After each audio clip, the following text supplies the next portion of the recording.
And joining us now is the Minority Leader of the U.S. Senate, Democrat Chuck Schumer of New York. Thank you so much for being on the show this morning. I think we should start with the tremendous loss that is being felt in Washington and I think across the country. Congressman Elijah Cummings passing away at the age of 68 at 2:45 this morning. Senator, your thoughts? Well, I read the paper this morning. First thing I saw was Elijah's passing, and it was like a gut punch. He was an amazing man. He was not just a great congressman, he was a great man. And he had a combination of being strong when he had to be, and had to be quite often, but also being kind and decent and caring and honorable. I talk to Elijah rather frequently. Often we just talk about what's going on in the House and Senate. Sometimes we talk about Maryland politics. But he was revered by Maryland. No matter you were a liberal or a conservative, a Democrat or Republican, black or white, you went to Elijah Cummings for advice and for guidance. It's a huge, huge loss. So I pray for his family. And you pray for the country when people like Elijah are not with us any longer. Senator, let's talk about the meeting yesterday. Obviously, the president under siege, a president alone, even Lindsey Graham speaking out forcefully against his decision. Even members of in that meeting, Republican members in that meeting, bowing their head in shame, regardless of what they say today, bowing their head in shame as you all were talking to the president. Take us inside of there. What happened? Well, the first thing I'd say is that the greatest insult that occurred in that room was simply the lack of policy on how to contain ISIS. There's a real danger to the American people, and a serious action has occurred, one of the most serious in a very long time. And when you go in there and the president has no policy, we asked him repeatedly, what is the policy here? And he didn't have one. I reminded the president that a small group of, we were both from New York, I said, we better than anybody know the damage that terrorists can do. Small group, far away, 7,000 miles away, did such damage to our city. I know people who were lost. I'm sure he does too. And so what is the plan to prevent this from happening again? And there was virtually no plan. Finally, after we pushed them, they said, well, Turkey and Syria will guard the camps. Who's going to guard these camps with high-level ISIS people in them and thousands of ISIS people in them? They said, well, Turkey and Syria.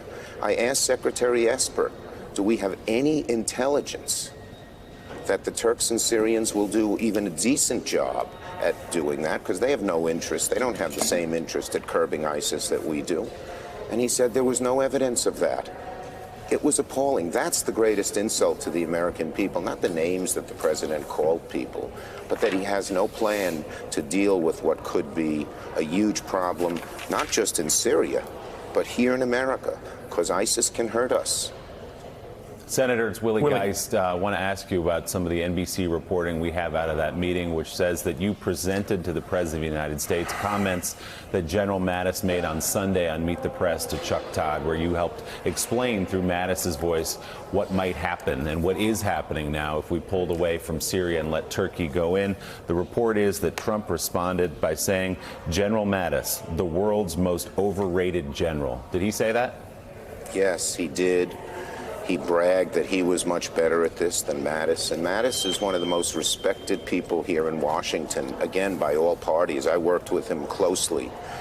And, you know, for the president to berate a man who has served the country, who is respected as a human being and as a general and as a Secretary of Defense, and not have a policy? I mean, what bothered Mattis was the same thing I think that bothers so many of us, and that is just the incoherence, the fecklessness of this White House. Gets on its phone call with Erdogan. And that's another thing here. He shows strength at all the wrong times, and then when he needs to show strength, he shows abject weakness. So when he got on the phone call with Erdogan, he was weak as could be. He should have told Erdogan, you can't do this. America's not going to let you do this. Instead, he greenlights Erdogan, and then a few hours later sends this ranting, rambling letter that shows Ersad's toughness. And to show you the effect, Erdogan's ignored the letter. So, Senator, yeah, in fact, there's reporting just this morning out of the Middle East, a Turkish government official, when asked about the letter, what was your response? He said, well, the letter's dated October 9th. At 4 o'clock that day, we rolled into Syria. So that was our response to the letter. They effectively threw it in the garbage. But to insult General Mattis, again, I'm sure General Mattis would agree with what I'm saying here, that the greatest insult is there's no policy. No policy when our soldiers might be in harm's way. No policy to deal with the Kurds, who he knows fought shoulder to shoulder with our men and women over there. There are Kurds who died, so Americans wouldn't. And maybe worst of all, no policy towards ISIS, which is a huge danger to America. That's the insult here. Mattis wouldn't care what the president said about him, but he'd care that this country is off track.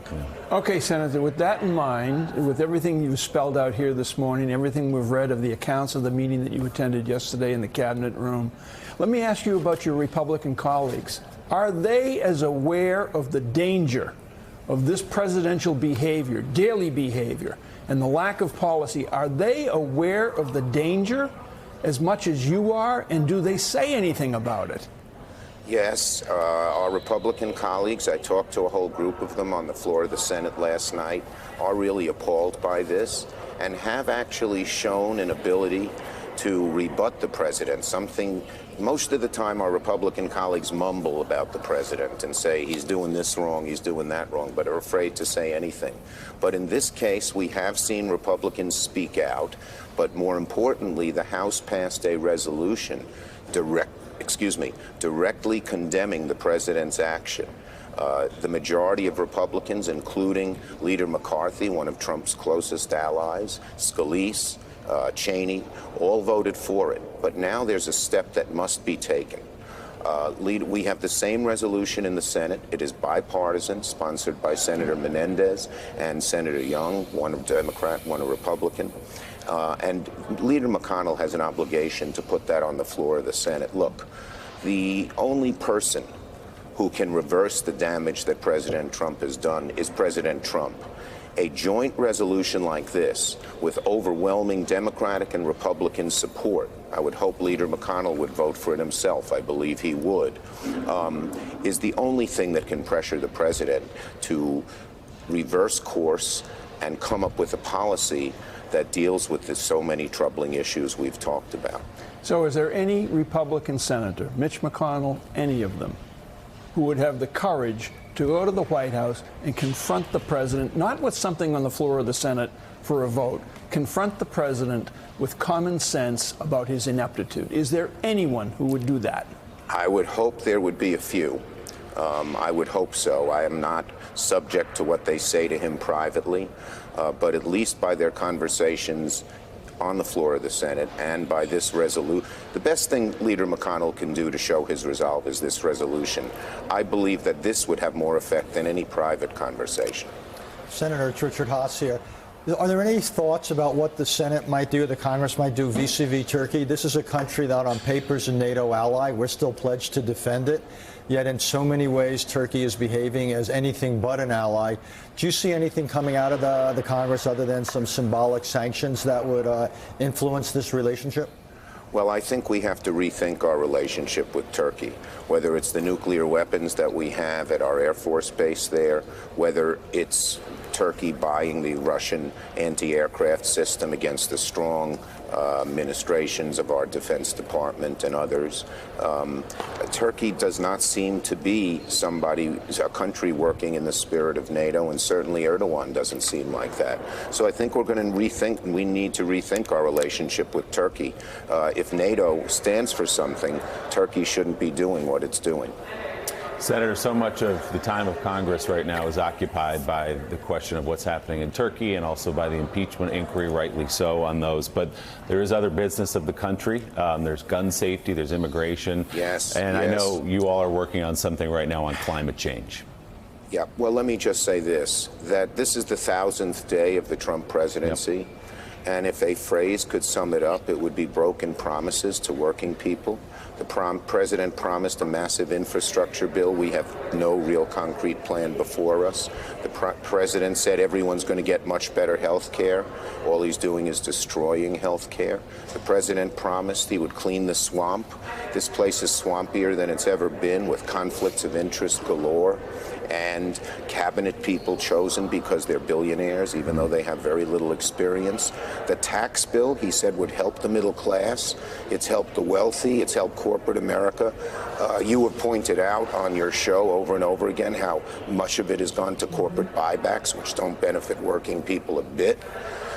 Gun control, he said he was for background checks. Broken promises. He doesn't. I hope the American people, particularly those who have not been supportive of opposition or who have been supportive of Trump, will look at this. It's promise after promise. Forget the tweeting. Bad as that is, he doesn't keep his promises. In fact, he often does the opposite of them. So today, we don't have that much power as a minority in the Senate. The majority leader, Mitch McConnell, has the power to put things on the floor. But once in a while, we do. It's called a CRA, a Congressional Review Act, and we can undo a regulation this administration did. President Obama wisely put some real restraints on these power plants, coal-burning power plants that spew so much carbon and other noxious stuff in the air. So many of our lakes in the Adirondacks are dead because of it. And we now can undo, by a CRA, a Congressional Review Act resolution, and it only needs 51 votes to prevent the administration from undoing what the Obama folks did to keep our air clean and deal with climate. And that'll be on the floor today, and I hope we'll get some Republican votes. All we need is 4. All right, Senate Minority Leader Chuck Schumer, thank you so much for being on this morning. Thank you, and again, my condolences to Joe, Mika, and everybody about, I know how close you were to this great man, Elijah Cummings, who we'll all miss. Thank you. A great man. A great man. Thank you. Thanks for checking out MSNBC on YouTube, and make sure you subscribe to stay up to date on the day's biggest stories. And you can click on any of the videos around us to watch more from Morning Joe and MSNBC. Thanks so much for watching.